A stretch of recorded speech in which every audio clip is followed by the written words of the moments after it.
طالبان وایي خپل صفوف یې تصفیه کړي دي.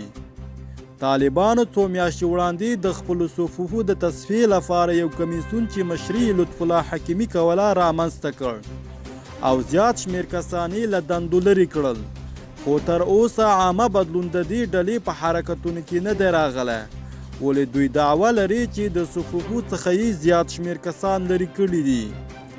لطف الله حکیمي نن خبریالانو ته اعلان وکړ چې د دوی د دنده نور پای ته رسېدلې ده او د صفوفو د تصفیې کمیسیون کار پای ته رسېدلی دی.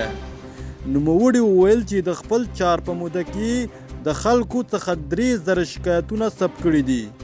د معلوماتو له مخې چې په دې موده کې د یادو شکایتونو پر اساس 4350 نامطلوب کسان په ګوته او دوی له لیکو ایستل شوي دي.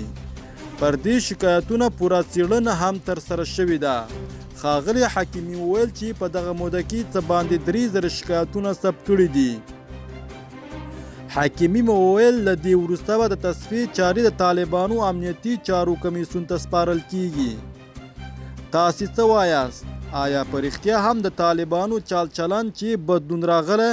د یو شمېر ولایتونو راپورونه دا دي چې طالبان پخواني نظامیان په نښه او په عذابوي او همدارنګه د خپلو امیرونو له امرونو سرغړونه کوي. که څه هم د دوی د اصلاح لپاره دا کمیسیون رامنځته شو، ولې تر اوسه پورې هیڅ مثبت بدلون خلک خوشحاله نه ښکاري.